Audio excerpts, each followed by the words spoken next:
Երևի թե սկսեմ հենց Ղարաբաղի հարցի հետ կապված, որովհետև տեղյակ եք, որ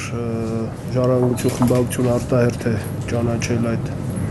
օրինագիծը եւ ներկայացել ազգային ժողովին, ցավոք սրտի մեր գործընկերները հերթական անգամ բոյկոտեցին, բայց ցանկացած պարագայում այնուամենայնիվ միջազգային հանրությունը տեղյակ է, որ Հայաստանում կա քաղաքական ուժ, որը միանշանակ այդ տեսակետը կրողն է։ Փորձում են ինչ-ինչ համեմատականներ տանել Կիպրոսի, Լեռնային Ղարաբաղի միջև, պատերազմով են վախեցնում, բայց դրանցից որևէ մեկը փաստարկված մոտեցում չէ, որովհետև կարծեք թե բանակցությունները հիմա էլ ձևական շարունակում են, բայց միևնույն է արդեն Հայաստանի սահմանների վրա են պրովոկացիաներ իրականացնում, քաղաքացիների են գնդակահարում, նույնիսկ որ Նախիջևանը տարիներ շարունակ ըստ էության հանգիստ գոտի էր, նույնիսկ այդտեղից են արդեն Հայաստանի Հանրապետության վրա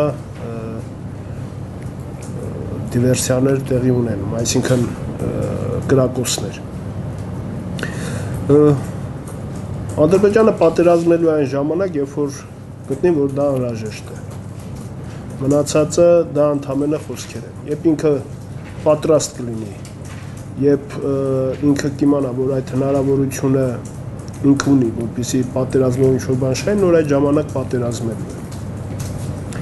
Ինչ վերաբերվում է նրան, որ Ղարաբաղը փորձում են համեմատել Կիպրոսի հետ, ապա այստեղ եւս եզրույթները բացարձակյալ նման չեն, որովհետեւ Լեռնային Ղարաբաղի Հանրապետությունը դա արդեն իսկ ավտոնոմ կարգավիճակ ունեցել է, տարբերություն Կիպրոսի, եւ այնտեղի բնակչությունը, ի տարբերություն Կիպրոսի, սկզբանե հայերով է բնակեցված եղել, եւ ի տարբերություն Կիպրոսի Լեռնային Ղարաբաղի Հանրապետությունը անկախացել է միջազգային բոլոր օրենքներին համահունչ։ Ուստի եւ համեմատություն անցկացնել այս երկուսի միջև եւս տեղին չէ։ Հայրենասիրության հետ կապված իհարկե ես չեմ ուզում կասկածել իշխանությունների հայրենասիրության վրա, բայց կարծեք թե իշխանությունների հայրենասիրությունը հերիքում է շատ լավ արտագաղթ կազմակերպելուն։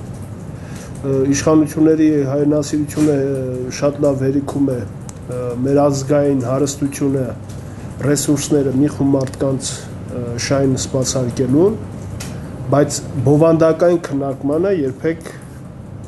ցավոք սրտի այդ հայրենասիրությունը չհերիքեց։ Ես հարգում եմ նաև այն տեսակետը, ովքեր փաստարկված փորձում են դեմ արտահայտվել, բայց առանց փաստարկման դեմ արտահայտվելը որևէ ձևով որևէ կողմին պատիվ չի բերում։ Ինչ վերաբերում է նախագահների հանդիպմանը, ապա մեծ ակնկալիքներ չունեմ այդ հանդիպումից, որովհետև թեև մամուլում հրապարակում է ինչ-որ 5 շրջաններ հանձնելու մասին, բայց նույնիսկ Հայաստանը չհամաձայնվեց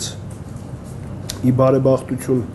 իշխանությունների հայ-թուրքական արձանագրությունների սկզբնական շրջանում նույնիսկ 2 շրջան հանձնելու Ադրբեջանին, որպեսզի սահմանը բացի է, ինչը պահանջում էր Թուրքիան։ Ուստի եւ մտածել, որ սա ինչ-որ պատմական հանդիպում է լինելու, ես այս պահին չեմ տեսնում, նամանավանդ, որ Հայաստանի իշխանությունները նմանատիպ ռեսուրս չունեն, որպեսզի այնպիսի քայլեր իրականացնեն արմատական այս ուղղությամբ, որը որոշակի ձևով կբերի խնդրի որևէ ուղղությամբ լուծման։ Նախ անկախության ճանաչումը ես չեմ կարծում, որ Մինսկի խմբից հրաժարվել է։ Չէ, շեղում ասացիք։ Հա, շեղումը մի փոքր չեմ կարծում։ Ես կարծում եմ Հայաստանի իշխանությունները շատ ժամանակ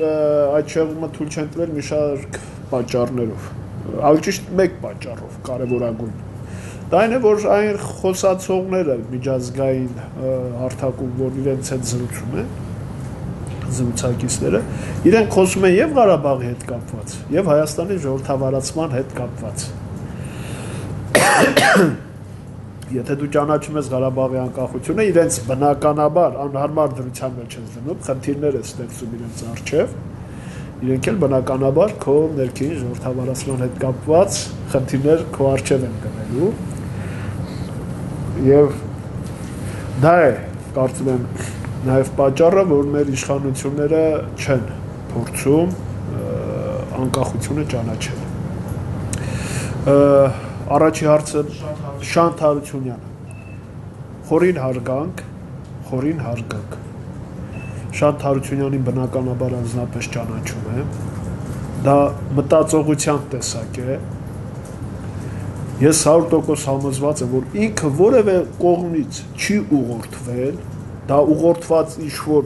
կլինի դա հյուսիս, հարավ, արևմուտք, արևելք, բացառում եմ, Հայաստանի ներսում, ես դա բացառում եմ, դա իր մտածողությունն է, ուստի և ես չեմ կարող մարդու ազատ մտածողությունը չհարգեմ, դա ճիչ էր, Շանթ Հարությունյանի ճիչն էր, այն որ դա հաջողություն չէր բերելու, կարծում եմ ի սկզբանե բոլորիս պարզ էր, որովհետև 5-10 հոգով թեկուս բահի փայտերով միևնույն է հեղափոխություն չես կարող անել, բայց ինքը որպես հոգու ճիչ, ես կարծում եմ հասավ իր նպատակին, այսինքն Շանթ Հարությունյանը որպես Հայաստանի Հանրապետության քաղաքացի ասեց, ես չեմ կարող այսպես ապրել, ինքը այսպես ասեմ գեղարվեստական գրական այլ բառ օգտագործեց դրա համար, բայց բովանդակային առումով մենք սա կոչում ենք, որ այս ձևով ես չեմ կարող ապրել, ու սա իմ հոգու ճիշտն է, ես բողոքում եմ սրա դեմ, ուստի և միանշանակ հարգանքով եմ վերաբերվում իրեն, իր քայլին, և կարծում եմ իշխանությունները պետք է հասկանան, որ եթե Շանթ Հարությունյանը այս պահին ցույց տվեց, որովհետև ինքը շատ ավելի ազատ է, քան երևի թե մենք բոլորս միասին,